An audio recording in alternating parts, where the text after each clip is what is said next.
ప్రాజెక్టులను తలపెట్టి పాత ప్రాజెక్టులు మొత్తం తెలంగాణ అవసరాలను తీర్చవు కాబట్టి కొత్త ప్రాజెక్టులను తలపెట్టి వాటి కోసం నీటి కేటాయింపుల కోసం కేంద్ర ప్రభుత్వం దగ్గర మన వాదనను ఎప్పటికెప్పుడు వినిపిస్తూనే న్యాయబద్ధంగా రేపు తేలేటువంటి నీళ్లు ఎన్నిదేళ్ళ అందుకు పరిమితమైనటువంటి పద్ధతిలోనే ప్రాజెక్టులకు రూపకల్పన చేసి ఈరోజు డిండి గాని మునుగోడు దేవరకొండ ప్రాంతాలకు ఇచ్చేటువంటి ప్రాజెక్టు గాని పాలమూరు రంగారెడ్డి గాని ఉత్తరాన గోదావరి నది మీద కాళేశ్వరం గాని మరి కాళేశ్వరాన్ని పూర్తి చేసుకున్నాం.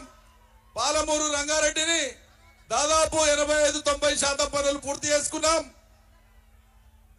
రిజర్వాయర్లన్నీ కూడా నింపుకోవడానికి సన్నద్ధమైనాం.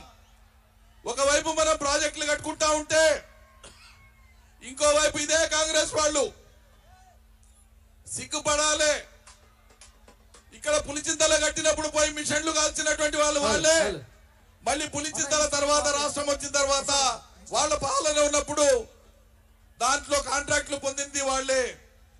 పాలమూరు రంగారెడ్డి ప్రాజెక్టు కోసం మనం ముందుకు పోతా ఉంటే అనేక కేసులు వేసి పాలమూరు రంగారెడ్డి ప్రాజెక్టు జాప్యం కావడం కోసం కారణమైంది కాంగ్రెస్ పార్టీ. అనేక కేసులు వేసినారు. కానీ వాళ్ళ నిస్సిగ్గుగా ఏం మాట్లాడుతున్నారు? పాలమూరు రంగారెడ్డిని సకాలంలో పూర్తి చేయలే కేసీఆర్, ఫలితం ఇయ్యలే, నీళ్ళు ఇయ్యలే అనేటువంటి దుర్మార్గం మాటలు మాట్లాడుతున్నారు.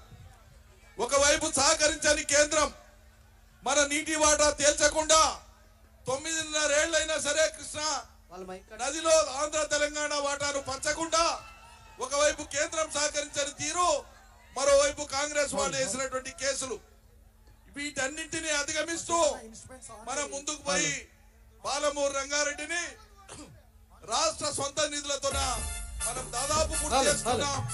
కొన్ని